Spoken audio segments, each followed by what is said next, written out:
Welcome, everyone. We are excited to get started today with our webinar on how books get acquired at HarperCollins Christian Publishing.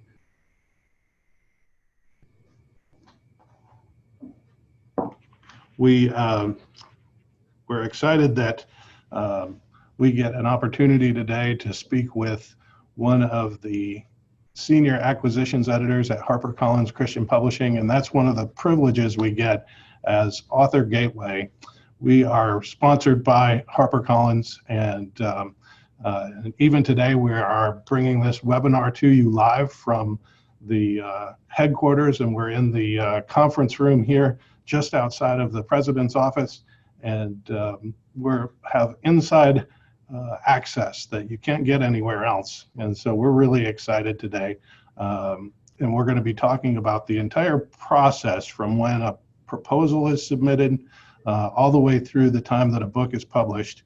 And we have a special guest with us today. Her name is Jenny Baumgartner.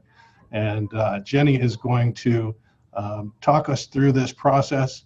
And she is as I mentioned, senior acquisitions editor. And she has been with Thomas Nelson since '98 and has been involved in publishing a number of best-selling books, including the current #1 New York Times bestseller on the advice list, Girl Wash Your Face by Rachel Hollis. And so what a privilege it is to be able to sit today and talk with the editor of the #1 New York Times bestseller. You just don't get that opportunity very often. So I think what we'll do, we've got some great offers for you today, some great things that are coming up, and I want you to stay connected with us all the way through this webinar because there's some important things that we're going to talk about. We're also going to be taking your questions. So if you look on the Zoom screen, there is a chat window, and I see many of you have found it already, and you're letting us know where you're tuning in from, and we're excited to have you here. Be sure to post your questions there. Pete Nicolai, who is the Director of Publishing Services for HarperCollins, Pete is monitoring the questions that are coming in, and he's going to be keeping track of those and come in a little bit later and do the Q&A session with Jenny.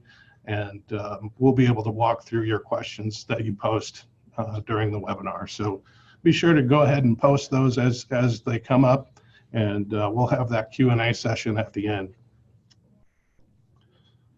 So I'm going to go ahead now and bring Jenny into the screen with our fancy camera work here. And Jenny, welcome. Thank you so much for being being here. Yeah, it's great to have you. We're in the fancy presidential suite. That's right, the fancy presidential suite. It's it's funny because you and I have been around here for a long time, and this is we have a privilege of being able to do this, but for a lot of the folks that are watching, this is a really unique opportunity. And so thank you so much for being here. I know that you're really a busy person, and it's great to have you take time out to be able to meet with our folks who are so interested in what we do, and particularly what you do. So. Okay, well, it's a mystery, and if I tell you, I have to kill you. How about that? We can't share anything. Well, you have to tell us a little bit. I'm kidding. So, no, it's a secret sauce. Yeah. I'm kidding. Well, I'm going to kind of prime the conversation to really get started with a big open-ended question. Okay. Just about how the process works. So okay. When you get a proposal, where does it come from? Mm-hmm. And what are the things you're looking for, and what happens that moves it through the process? Gotcha. Well, I call all our agents and authors, and I said, I want the next New York Times bestseller, and they just give it to me. I'm so kidding. It's so not that way. But well, acquisitions editor, for those who might be sort of new to that, I have a dear friend, Amy McConnell Abston, who says, she kind of does this metaphor to say acquisitions editors are given like a credit card by the company, and they say, the company says, go buy some books for us, and be sure to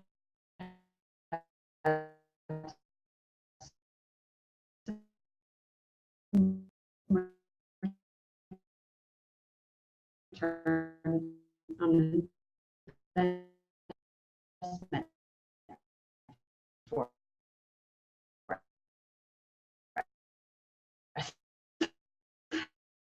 more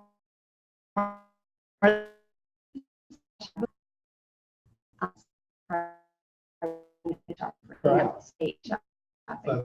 And so fast.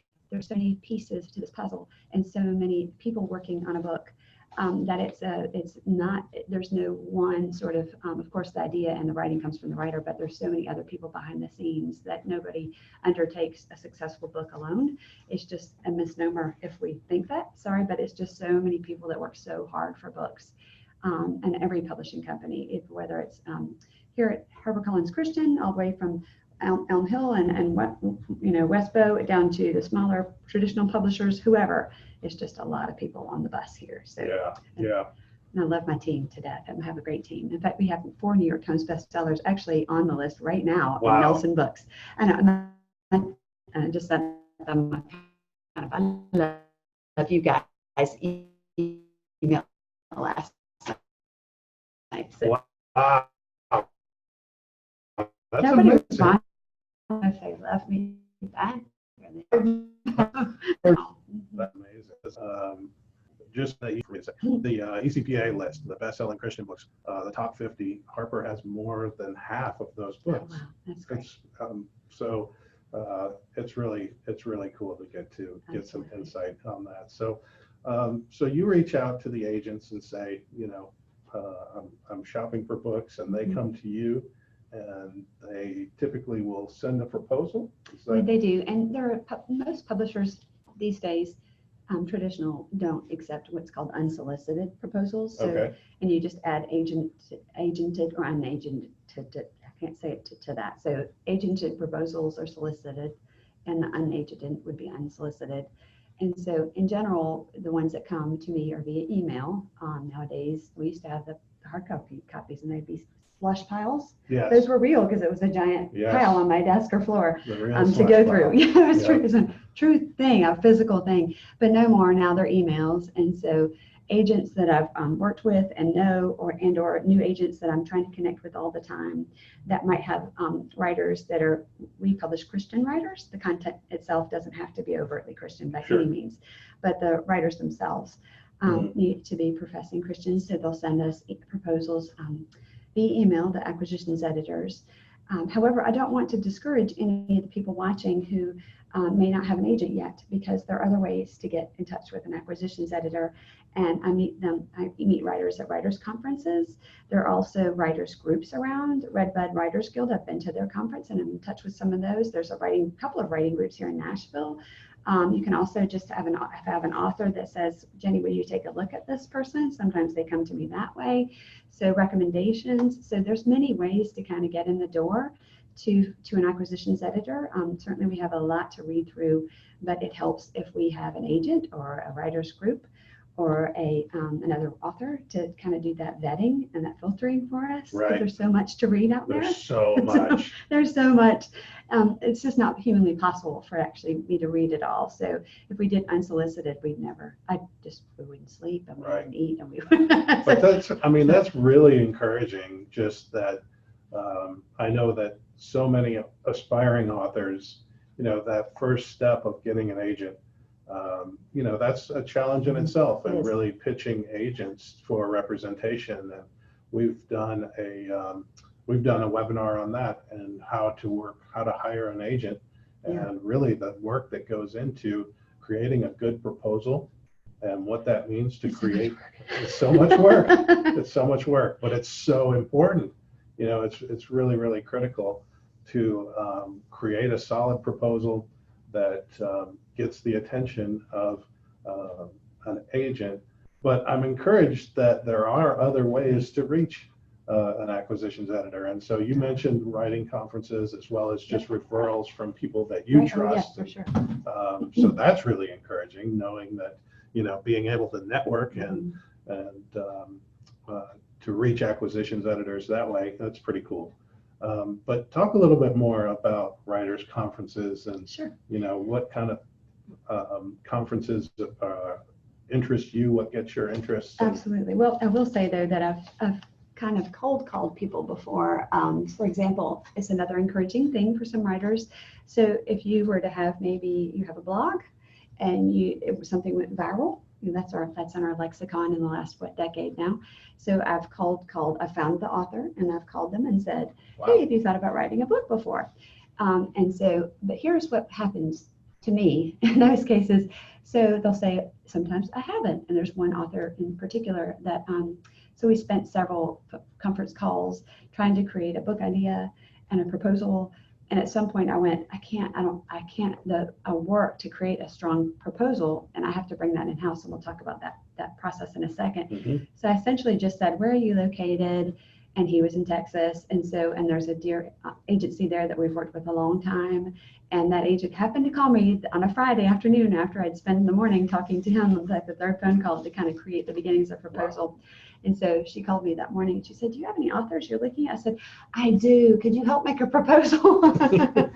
And then they were so close. They called him to their office, and we didn't end up acquiring him, but he was acquired by another Christian publishing company. Wow. So, but I put that on the process, the track for him to be edited. Right. So just good content in a way, and if you get it out there, and there's so many ways, as you and I were talking before the call here, or the webinar, there's so many ways to disseminate information now. There's so many ways to get your words out to people, and there are editors and there are agents looking all the time for that. Right. So keep writing, keep putting it out there in the cyber world, because somebody will notice if you have great writing and a great idea. Right. And then, so that's just an encouraging other way to kind of get on the radar of a publishing company. Mm-hmm. So, and also, of course, we do look at the Elm Hill list. Pete Nicolai is over that, and so he sends an email around to all the acquisitions editors and all of our imprints to show like the top selling ones.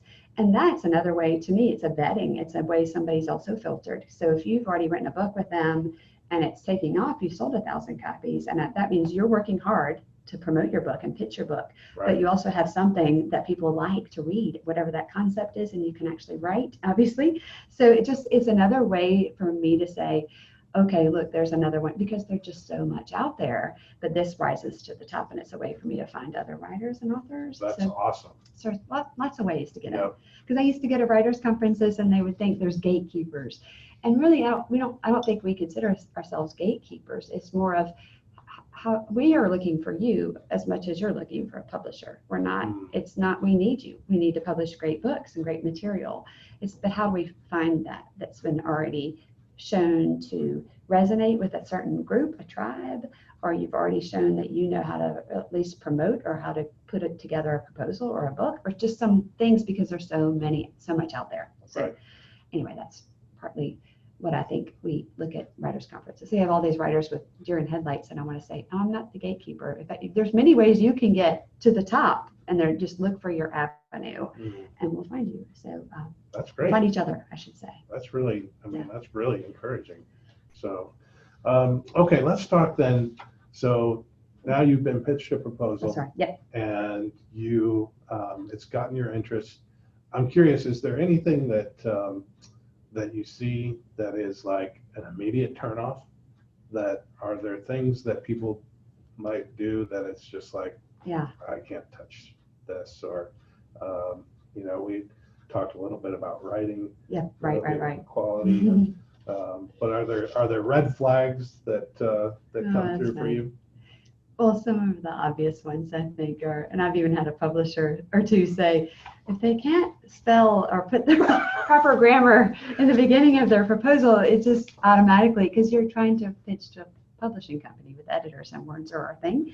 So really being able to do a great piece of writing in your proposal is kind of a beginning no-brainer. Yep. But I know errors happen, and we even have errors in our books. I mean, sometimes our brains fill in the gaps, and so there may be a proofreading error and such, but really make sure it's well written, your proposal, and yes, an error would be something that we might just think, if that's there, what's the rest of it going to be like? If the quality is not here in just a brief proposal or the cover letter, even, just let's please. Anyway, it's just a way, honestly, to get through the list. Right. You've got the slush I've got pile, too many. And you've got to have a process of elimination. And it's like, don't make it easy for us, right? If somebody can't be careful, then it's a big deal. I might be more gracious to overlook that even so, because it's so easy for our brains to fill in gaps of misspellings and things. Sure. But for the most part, that's not a good thing. And another one for me is, we'll talk about, we have 3 criteria we really look for. And I think it's pretty common in even agents or publishing companies for what 3 areas we kind of evaluate for a proposal. Mm-hmm. But, and one of the areas is your platform, but under that is what's couched in that is audience. So if you put in your proposal, you're writing for all people everywhere of all ages, that's a big red flag. That is a big red flag. Yes. Huge red flag. I've said this Yes. at writers' conferences forever. So they see like Harry Potter, right? Everybody's Right. reading. And grandmothers, you know, Right. small children. It doesn't matter your race, doesn't matter your education level. Everybody's reading Harry Potter. Right. Okay, but what was she initially targeting? What was her Right. initial audience? She didn't write her book to everybody. It was a certain age group, which is young adult, I guess is young adult. That's right. And then it blew up from there. But the point is, if you're trying to hit everything, you'll hit nothing really, because you're just doing a scatter Yes. shot hoping. So we really look to see do you know your tribe? I mean, who are you really trying to target? I just signed an author whom I adore. She already has some planners in Office Depot and Office Max, and she's writing her first book, and she's a female expert in productivity, and that's usually a male-dominated world. And she's doing a sort of female approach to that I love. But the point is, when it came in, the proposal came in, she even has what you call avatars. And the kid, I don't play video games, but avatars, she has 3 women that she knows her company speaks to, and that they really target. And so she send me an avatar. Like, here's Mary, and there's what her interests are and what she does for a living, maybe just options, what her what she wants to do in the future. It's just, she's really analyzed 3 main core groups for her planners and for her book. And so I brought that to the sales team. I said, Sure. Look at the research. She knows who she's talking to. She's really targeting key individuals with this message.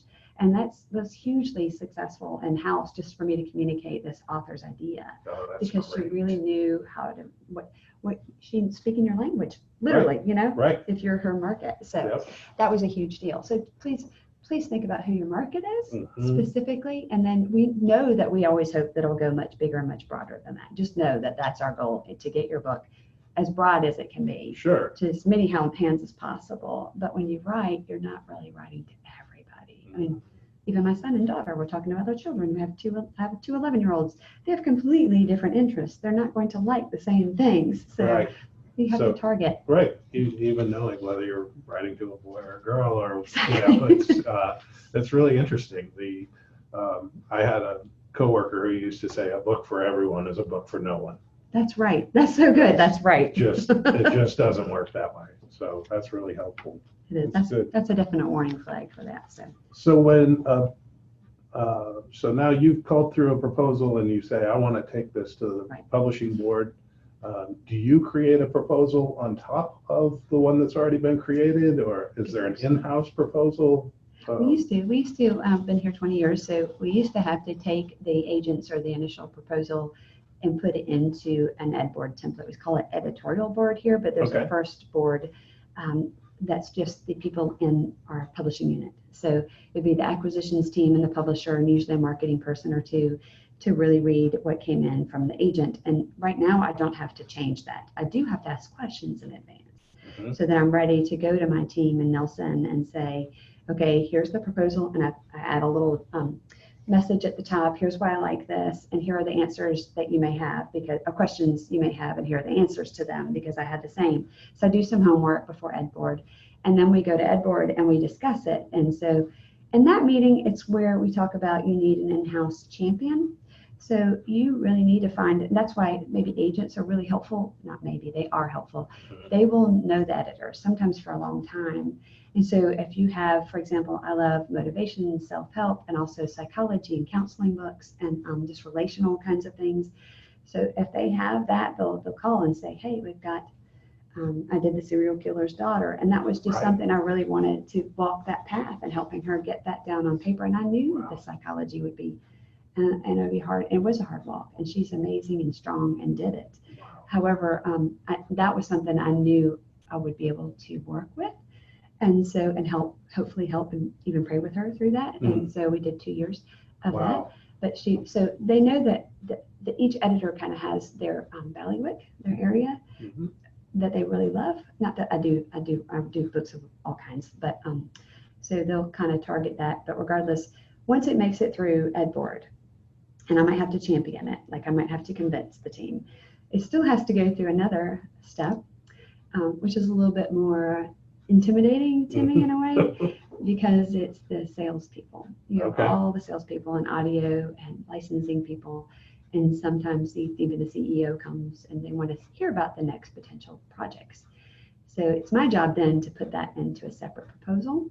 It's a whole separate proposal that really helps. Like the salespeople want to know who specifically is the audience. So if it's not explained in the agent's proposal or at Ed Board, I need to go and figure out who are the tribes for this? Like what do they read? What are their interests? I mean, if it's a NASCAR book, that's kind of a given. There's NASCAR fans, but some of them aren't that clear cut. Right. So I need to go into that meeting with all the pieces, the felt need identified, the benefits of the book identified, all the things so the salespeople really get on board with how is this going to make a splash in the market? What group is it going to really target? How will they describe it to their buyers at Barnes & Noble or wherever? So, and I pitch it there, and they give us sales forecasts, how much they think their buyers will order in the first year. And those numbers are then crunched. And I go back to my team in the publishing group, and we decide how do these numbers look per the parameters of HarperCollins. That's bigger than me or bigger than the group that's just HarperCollins Global, and see if we can make an offer. And if we can, then we discuss how big, and how much, because how much risk, especially if they're first-time author. First-time authors are a huge investment for a publishing company. The dollars in there, the overhead, the number of editors. There's just not your acquisitions editor who does. We do the sub-editing and the big picture editing, and we champion the book through all these stages of the book.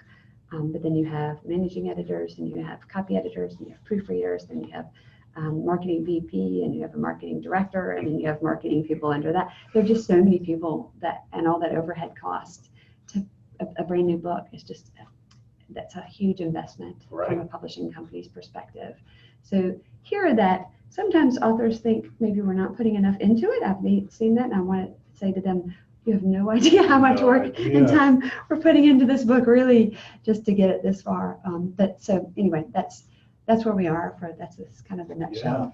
That's so helpful for people to understand the level of investment that happens when a book gets acquired by a traditional publisher. That like you said, there are so many people involved, and there's so much that goes into the preparation that it's a big part of why the screening is so tight, and why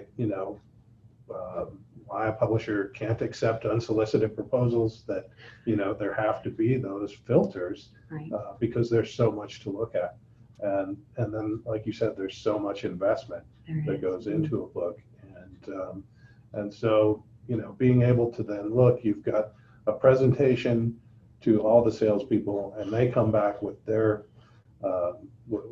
projections on how many they think they can sell based on what information you're able to put in front of them, which is coming from the author and coming from the agent. And so again, it's just so important to be able to do that research.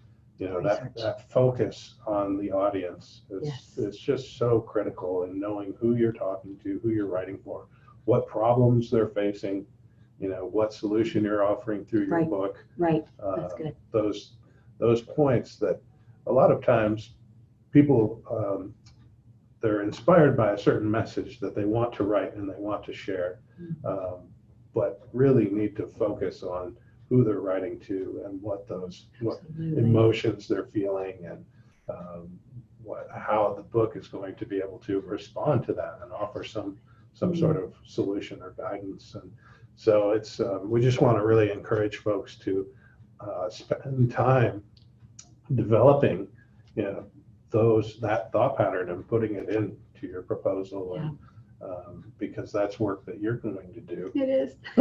Somebody's got to do it somewhere. It's a lot of work. Yeah, So it's true. So the more that an Oh. author has, done in like the example you gave and having avatars created, this is specifically who I'm after. Yeah. Because that author did that work and knew it.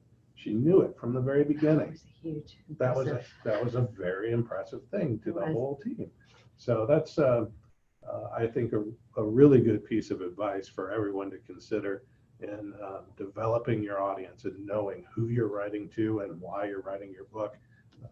So thank you for that. Absolutely. Oh, That's yeah, really you're good. welcome. You did great comments though about the felt need. We definitely need to have a felt need. I mean, I know Yeah. you know Yeah. more too that you're bringing up than other people have probably. Have you done a webinar about writing a good proposal? I'm We sure you have, Okay. yeah. So they need to watch that. Probably. Yeah, Who if, did that one? we did that one. We put together, it's actually a 5-day series, and that Okay. is, if you go to authorgateway.com and go to our blog, there is a section on, it's a 5-day challenge to complete a book proposal, and we have a book proposal template Oh, that's great. that That's Pete wonderful. developed. And Wonderful. so it's got the specific fields of everything people need to know. And so we've done video instruction and written instruction, how to complete this proposal, how to put the emphasis into it, specifically so that it takes some of the work out Yes. for you and for people like you Oh, that y'all are are in great. that role. Pete, I'm So hugging you when you come back in That's here. 'Cause right. That's awesome. Yeah. It's just a lot of work, and you have a 5-day. So because it's 5 days. Yeah, well, to you go guys, through because the it whole takes a thing. lot of time and energy to make a proposal. It does. It's not just to make you work. It really does take a long time to realize what. So you have probably felt need, because it's not just information gathering. You need to resonate with in the market some kind of current conversation in the zeitgeist, some kind of current problem, something out there for that tribe that really they need this. It could be a problem with a solution. It could be just in memoirs. Sometimes it's about they want an inspirational story that's about overcoming, but overcoming what and why and who will relate to that. So it's just to really dig into what's going to make somebody buy this book. Really, I mean, it's not, I might have a book idea, but why would somebody care to read it? I mean, I'm Right. sorry, but. Right. No, that's absolutely true. Right. Why would someone read this? It's a critical question to ask. So now you have used the word tribe a number of times, and I am playing along, assuming I know what tribe means. Okay. But let me ask you, what do you mean when you use the word tribe? I get all my cool lingo from the marketing people, I gotta say, because Marketing people are cool. they are cool. They're way cool. And I have to tell you, in our division too, because the editors are so much in their heads. We sit and we look at manuscripts and we think and we're pondering and we're so that, and I'm kind of on the Myers-Briggs in the middle of the extroverted introvert, but still over on the introverted side. But every now and then I think I need a good fix. So I'll go over to the marketing aisle where it's a big party. It feels like to me, so I can get all the cool stuff from them. But and we have the greatest marketing people that I love them personally and professionally, but they work really hard. But tribe is something they started using a few years ago just to underscore that everybody has sort of their own group that we talked about, your audience base. It's Right. Who is in your sort of what else? Club? Mhm. Club sounds exclusive, but it's your people. It's your people. It's your Who are people. your people? And so I don't know where tribe started, but Right. it's cool lingo, so use that. Yeah, just so use you that word, know. tribe. No, that's From good. publishing. But so it's it's a clearly identifiable group, but it's also a Right. group that the author's connected to, Right, already that connected. they're already Or they know connected they're, to. yeah, That's really important too, because it's somewhat easy to identify groups of people who may be interested in a book, but also to have that connection into that group is absolutely. so important.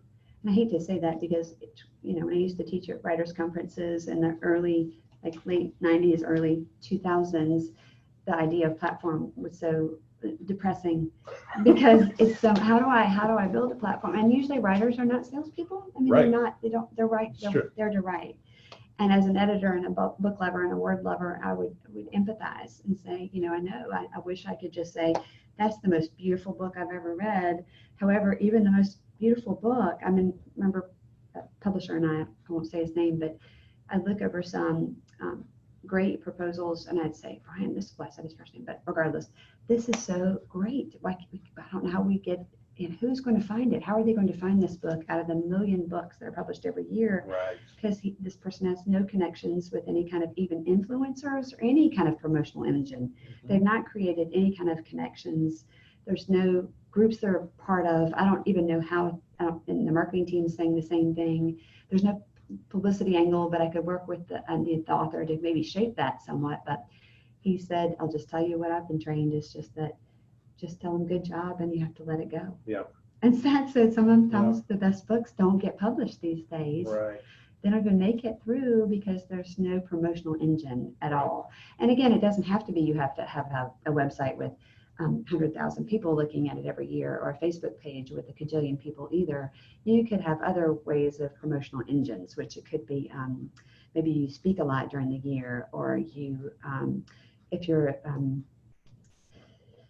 you're part of MOPS and you can go to several MOPS organizations. You just have to be able to prove, though, that there's a tangible way to reach those people with your book, and they will help to promote it. So it's hard. I know that's sort of vague, but there are so many ways. I mean, if you can just put your hat on and think of who do you know, then could you Reese Witherspoon. I'm kidding because I'm thinking Rachel Hollis just got a shout out by Reese Witherspoon recently, and I thought, that's awesome. How did she get to Reese? Because I want to get to Reese, but I want to get to Reese. seriously, she's here in Nashville. I love her, but just however you can get to somebody who can do a shout out for your book, for you. I mean, start building some kind of awareness of you, whether it's you yourself or the topic you're writing about regularly, or your expertise in some sort of field. I mean, I don't know, but you have to create some awareness. It has to exist already, because otherwise you don't want to write a book either that gets thrown out into the public and nobody finds it. Right. It just disappears. Right. It's a lot of work. You don't want to do all that either. Right. I mean, you want people to find it and read it and love it and share it with their friends. Right. And it takes work to do that. It does. It's encouraging now, though, there's so many options and ways to get published that even when you look at a book and you think this is really great, but there's not a way for it to get discovered. Yes. There are still options for those authors to go ahead and publish that book. Right. If they're hearing back from an acquisitions editor, great job, this is good stuff, we just can't use it.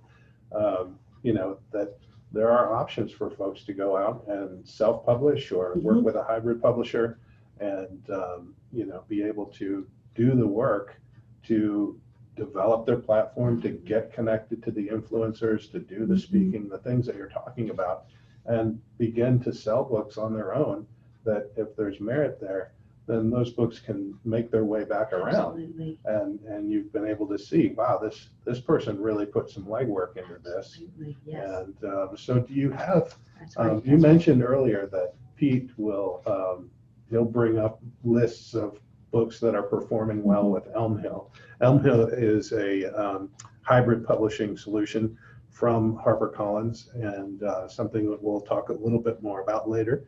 But so people who choose to work with Elm Hill, and it's they're helping pay the way to get their book in print, but they go out and they work hard and they sell some copies, and you hear about that. Those have made their way to you, and that's exciting. It is. Cool. And I'll email Pete back and I'll say, tell me about this book. When I've seen that, I see the title, and then I can go online and read a summary, and I can see the traction in the market, and I'll ask him some details. What do you know about this idea and this author? So I will tell you too that I've met some writers. There was one I met at a writers conference. It's the Publishing in Color Writers Conference. I was in Jersey, and there's this wonderful gal who I think she was Miss New Jersey. I think she was African American, but she had this great motivational book, and that's my thing. I love it. And so she really needed to just build her platform a tiny bit more, and she was already doing based on what she was already doing. I wasn't telling her to do something different. She was already using Facebook and I think a blog. And she also just needed to hone her writing a little more. The writing wasn't quite there. She was almost ready for us here at Harper. But then her agent sold her to a very, very tiny press. I don't even think I'd ever heard of it before. That's how tiny it was. A 3-book deal. Wow. And I thought, she'll never, because I don't mean to, I'm sure that publisher is wonderful. they don't have the same amount of resources that a bigger publisher will have. Right. And 3 books, she's locked in there. Right. And so if she's locked in and the sales numbers are going to be only 1,000 or something to that effect, then she'll get done with 3 books and she'll maybe want to shop around. The agent will start sending around another proposal by her, and her numbers will be so small that it will be very hard for me to bring her in-house, because my salespeople have to go back to their buyers, and the buyers are going to say, well, she only sold 1,000 copies of the first 3 books, so we can't, my buyers aren't even going to place a big order. So it prohibits me from acquiring her. Right. Whereas if I see that Elm Hill has an author who has on their own, it's hybrid, I know they have helps. Right. But however, there are 1,000 copies, and there is some work the author had to do to get there. That's right. That's what we look at. I'm trying to acquire a gal I love right now that I hope we can acquire 2-book deal with her. And one of the pitching points my marketing VP and I are saying is she is working so hard. Look at her number trajectory. She's done speaking engagements. She started devotional podcasts. Just in the last 2 years, those have gone up. They're not like from 5 to 500,000, but she's gone from maybe 1,000 to maybe 17,000 in 2 or 3 years. Wow. Which is really impressive. And she's doing that work. So if we know we have somebody partnering with us, they're really just going to put their feet on the ground and work hard, because we've had the opposite. We've had authors that just won't even carry out the most basic sort of feeds from the marketing team. Here is a meme for you to put on your Facebook page. Right. Could you do this next week? And they don't do it. Oh, and my so, goodness. I mean, yeah, so we'd rather work with somebody, of course, who's going to partner with us, because so much work and effort to do a book. And Right. if they're not going to do their end, it really just is defeating, I guess. They're not going to make as big of a splash. And we are a Christian company, even from our CEO down. We're Right. talking about how many people can we reach with our books, because the messages are not, they're godly in some That's way, right. shape, or form, whether they're overtly so or not. They're just, so we really want to spread out our books for that reason. That's sort of we're not a ministry by any means, but certainly a good message Right. in the kingdom. Right. Anyway. No, that's good. That's really good. I mean, that right there, that was loaded with so much valuable information. Just, I want to hit some of the points again, just that the difference between signing with a small publishing house and selling a few thousand copies, Yeah. and then bringing that information back into a publishing board where you're facing these salespeople and trying to pitch them on this new book, and they see it only sold 1,000 copies. That makes a big difference when you've signed with a small house versus when you've gone a self-publishing route or a hybrid publishing route and worked really hard to go that direction. I mean, that's it takes a lot of work to sell 1,000 books. It does. And, It when really does. when you're working on your own. And so you used an important word, which was trajectory, Oh, right. and being Right, able to right. show that that important arrow that's going up and to the right, that's showing growth, that there is opportunity to do that, and be able to work hard and do work on behalf of your own book. So that's really good. And in our industry, there's actually long ago, and maybe if somebody in the industry is watching this, they can send me this document. But there was maybe 15 years ago, maybe ECPA might have put it out, the organization, but every book's a startup. Yes. And so even if we have a best-selling author, their next book, we still put that much time and attention to a brand new marketing campaign, brand new editing, brand new idea, brand new everything, because it's still fresh in the market. Even if that author has an established platform, we still put that much into each new book. But the because the trajectory still needs to be somewhat going up, Right. we are at least staying like this in your sales numbers, because if you're going down, that just means we didn't either come up with a concept that hit felt needs, or something in the concepts weren't in a zeitgeist or whatever, they weren't tracking, or maybe we didn't follow through with some kind of extra marketing or something. We don't know. We do postmortem analysis too, so That's to good. see why the book might not have at least stayed with the same net sales numbers. So because it's an investment, we want to see you grow. We're not really as enamored by doing a one book. I mean, certainly if it's a great seller, I mean, it pays the light bill and then some, I'm kidding, and we're happy for that. But we want to see you grow. I mean, as an editor and a former teacher in English 101 and 102, it's just a joy to help them grow and expand their writing and their message and their ministry, and or they're just their whatever their expertise is. So we really want to keep working with them. So trajectory has a lot of different reasons why it's important to keep having an uphill or upward angle. Yep. So that's good. Well, Jenny, thank you so you're much welcome. for taking time to talk through all this. Pete Nikolai has been collecting questions that you all have posted, and he's going to be coming up in a second to do some Q&A, but I wanted to take a minute and talk about some things. I'll give you a rest, Jenny, while we wait for Pete to come up. And but I wanted to be able to talk with folks about a couple of really special offers that we have. We've talked a lot today about the book publishing proposal and how important it is. And we talked about the 5-day challenge that is available on authorgateway.com. And it is written instruction on how to get through a book proposal. And we also have a book proposal template. I'm going to share my screen if I can. Let's see how to figure out how to do this. But let me see.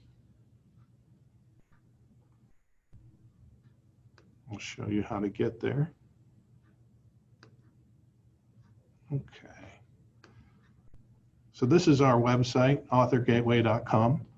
And if you go to the resources section, you will see our book proposal template is available there. It is a $49.95 resource, and it is a complete package that was developed by HarperCollins and all the critical elements that you need in order to create that great book proposal. And the thing we talked about was taking so much of the focus and working hard and identifying your audience and how important that is and how much research goes into that. This template really will help you develop that along with the blog, and I'll show you right now where you can find that on our website. Just click on the blog section, and if you scroll down, you get to some of the earlier ones. This right here, the 5-day challenge, and you'll see there's 5 days devoted to that. You'll see also some of our other blog series that we've done on how to hire a literary agent and best-selling secrets, or secrets of best-selling Christian authors. So those are some great resources you'll be able to check out. And then one of the most critical resources that we have when it comes to book proposals is our book proposal critique service. And that is where once you've done this work, and it is a lot of work to complete a book proposal, that you're able to send it in, and we have a publishing professional, myself or others that have worked in an editorial capacity and an acquisitions capacity, and others that speak into publishing decisions, acquisitions decisions. They will review your proposal and give you written feedback and suggested edits and ways to improve your proposal before you start sending it out. So if you've already sent a proposal out and you're getting rejection after rejection, or you're just getting started and want to develop your book proposal, this is a great resource. So you're able to get the book proposal template that is already in the format that HarperCollins has all the information HarperCollins wants to see, which is all the information all the other publishers are going to want to see as well. You're able to complete that. Let me show you again on the screen share. This is what the book proposal template looks like. It's a Word doc, so it's very familiar, and there are specific fields that you can go in, and it says, see this very first field, title, and you just click in there and you write, you know, my book, when you spell it right. And you can go from field to field and go in and complete those. So it's a really easy to use resource. But what the special offer that I wanted to tell you about today is what we're offering for the book proposal critique service. So right now we're offering a special that if you purchase the critique service, you get the book proposal template for free, which is a $50 savings, and then we're doing another $50 off. And so altogether you can get the critique service and the template for free, plus the free coaching that's available on our blog. And that is going to be available. That offer is available through the end of next week, through the end of the month. The 28th, it ends. So we want to encourage you to take advantage of that. It's really simple to do. When you go to the resources section of the site, you just take the critique service and add it to your cart. You can see it's been added. You want to also add the book proposal template and add that to your cart. And when you have both items added, then you go to view cart and apply code. Let's see, whoops. You're showing them all for coupon codes. Yeah. Yes. That's right. Write those down. Yeah, that's right. That's right. This is a great deal. Most I'm of so those have excited. expired. Okay. But you'll see. Okay, so there's the code. It's free BPT, as in book proposal template, free BPT plus save 50. So I'm going to email these instructions to you later today. So you'll be able to put this in, but you'll see you've got the book proposal critique service for $2.99, the template for $49.99. Apply the coupon, and there's $99.95 removed. So you're able to get the entire package for just $249. And so it's a great value. That's good. To tell Thank you, you. you guys, that's really good. Thank you. The amount of work that goes into a proposal, you Right. have no idea. This is a really good deal. So it's fun to have, the opportunity to offer these things. There's, let's see, I'm going to stop the screen share and come back and talk with you. There's one other really exciting proposal that I want to tell you about, an exciting offer. So a lot of you are here because Elm Hill invited you here. Pete sent out an email a couple weeks ago to let you know about this webinar, and many of you from Elm Hill have joined us, and they have put together an offer that with savings on their publishing packages up to $1,500. It's pretty amazing, the deal that they put on. And so if you have been on the fence about publishing with Elm Hill, or anyone else for that matter, this is your time. If you've been thinking about publishing, this is an incredible way to publish your book, working in cooperation with HarperCollins Christian Publishing. I mean, this is Elm Hill is the only hybrid publisher where you publish your book and it is represented by the same sales team that represents all of Harper's best-selling books. And that's really an incredible opportunity to be able to publish your own book. You have higher royalties than most everyone else in the market. You will see that you keep a bigger share of your book, the proceeds that come from the sales. You also are able to buy the books at a greater discount than most people are able to offer. So you're able to operate with greater savings and greater return, and you're getting to work and get your books placed in local bookstores. So it's part of the publishing package that you actually get your book placed in stores by the sales team that represents HarperCollins. I mean, it's really an amazing opportunity to get to work with Elm Hill. And they have very generously put together a series of discounts that it varies based on the publishing package, but you can save all the way up to $1,500. So as I mentioned, I'm going to be sending out an email. We'll send one out today to let you know when this webinar has been posted online so you can watch it again. And or if you missed and are tuning in for the first time now, we're excited that you're seeing it. But again, these offers are only good through next week. It's through the 28th. So you want to take advantage of them while you can. I'm going to send you reminders. I'm going to send you the ways to get the access to these so that you're able to have the links and go there directly. So thank you very much for listening to that. Thank you for joining us today. I'm going to turn the camera back now, and we're going to go into a Q&A session. Here's Pete Nicolai. Hello, hello. He is the Director of Publishing Services for HarperCollins Christian Publishing. And Pete is also the founder of Author Gateway, this the organization that we put together.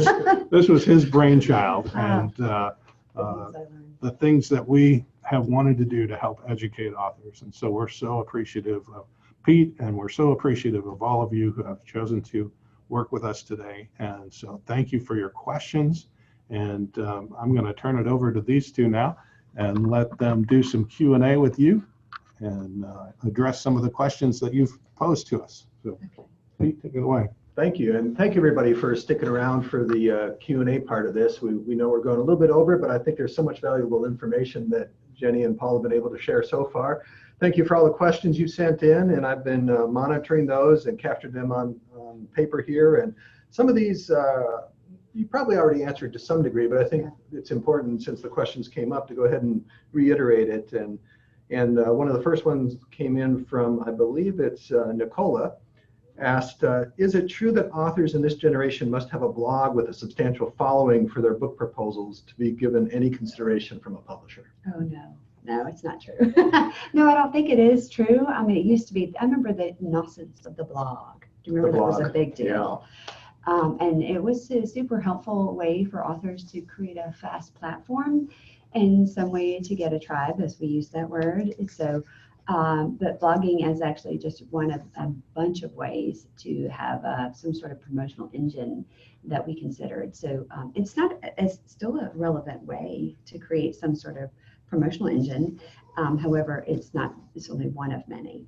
So it's more of a component of a platform, if you will. It could be, and it could be a great component. And I don't mean to say don't have a blog. By all means, have your blog, because especially if you're sometimes, as I mentioned, the author that I tracked down on Facebook, his post went viral from his blog, and I loved the post. So then I found him, I messaged him on Facebook, and I said, hey, can we chat about, have you ever thought about writing a book on this? So that's just one way a blog might be helpful, but there's so many other ways. We look at social media. Sure. We look at speaking, we look at organizations you're part of, we look at influencers. There's just so many different ways to have that promotional opportunity these days. So and indeed, if you've done your own sort of research about who your tribe is, you will have some sort of engine. Like if you're writing to a certain group, I think you'll know best how to communicate with them already before you bring in the proposal anyway. So hopefully there's already some thought behind that. So yeah, certainly the proposal challenges you to do that. Go down that path. It does.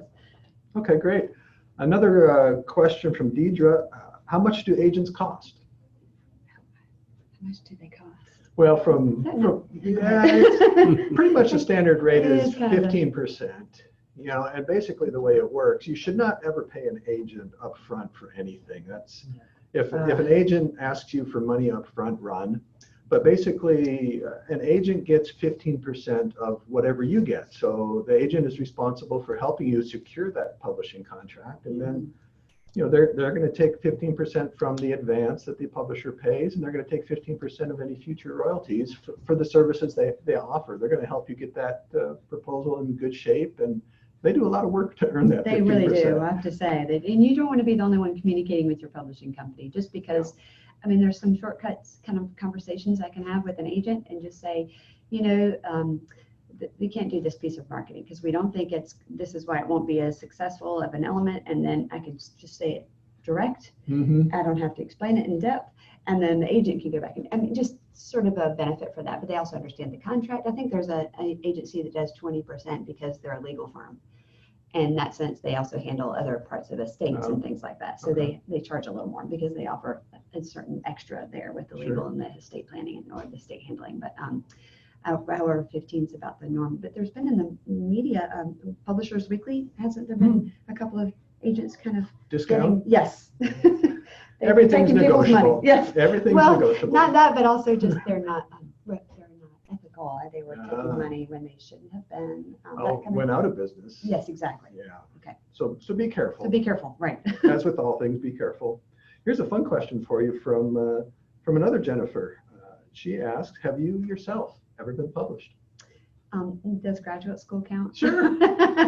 Just academic, nothing really exciting, like entries in the Steinbeck Encyclopedia, because that was what my master's was on, just articles and journals, but nothing, no, writing is hard work. I'm kidding. I do a lot of writing for my authors sometimes, but no, I have not. I was going to ask, do you have a list of agents on your website as well? We do have a list of Okay, agents because available. they often ask me that, who are great agents. So I would rather direct them to your list. Great. Because I can't think on the spot sometimes if who do you recommend? Oh, I can't think, but is it easy to access on your site? It is. If you go to authorgateway.com and click on resources, Okay. you'll see there that there's a list of agents available that are active and specifically representing Christian authors. Yay, that's perfect. But as all things, even the list of agents we put together, It's not exhaustive. it's not exhaustive, and you really need to do your work. Just because an agent's on that list does not mean they're a good fit for you. Right. Oh, gosh. You know, we basically compiled a list to be beneficial, but still be careful. Always be careful before you sign anything. Yeah, absolutely. Another question, Francisco asks, a proposal and even a book could be poorly written, but the story might still be very good. You can kind of see some potential there. Why not take it and improve the writing? What stops, what is it that prevents a publishing house from going down that path? And perhaps even an agent. That's a loaded question. So there could be many ways to do that. Oh my God. So there's just so many ways to approach that. Now I used to do fiction. Last time I acquired fiction and worked with fiction. And a lot of my background is with literature in graduate schools and things. But it's harder to partner you with a writer for fiction, because fiction is such a creative craft that, but the agent may do that before you even come to us to say this person comes with a writer, and they will have already worked out the details about how that person is going to be paid. If it's anyway, so that's. So you're speaking more in terms of pairing the author up with the ghostwriter, basically. Right. Sometimes you call them a ghostwriter, but anymore nowadays they usually get credit on the cover, so they're not really so much of a ghostwriter anymore. But Right. So I mean, it's not as if we won't publish, especially if the concept is that great. However, we do need the writing to be good too. So one way or another, we've got to figure out how we're going to improve the writing, because that's just what we're. Right. We just need to publish good books. So, yeah. And it depends on how we'll find the person to help with that writing. It costs money to have a writer work on your book one way or another. So. Yeah, that's great. In the thread, there was several comments about, there was a mention of 3 criteria for considering a proposal, and folks were confused. They heard you talk about platform a little bit, but they didn't quite hear. What were the other 2? The other 2, I thought about that when we finished talking, actually. Yeah. So ours, we actually have a grid. We go and fill it out before we go to Ed Board. So it's concept, and you need a big concept that's fresh. So I brought to Ed Board actually a week ago just some idea about family and how to have. It's just, I'm very, very general. But so we brought it and we thought, she's got the credentials. She has a little bit of promotional engine, but the concept wasn't that fresh. It wasn't that new. It wasn't bringing something extra to the conversation already out there. So I had to send it back and say, if she can sort of provide a sort of a premise or something that's that angle is definitely something people hadn't heard before, and it's going to draw them to the book. So concept is the first one, platform the next one, and then writing. There's the 3. CPW. Oh, that's not one that rolls off the tongue. Not really. I know. I like to have little tricky sayings. I'm not a marketing person. I can't come up with clever lingo. But CPW, concept, platform, and writing. So, and writing doesn't have to be literary. It just needs to be clear. And honestly, it's wonderful, even if you're writing nonfiction, if you have a voice of some sort, So even John Maxwell, our leadership guru, he has a voice in his writing. There's a certain writing style he has, and so that's indicative of him and his brand.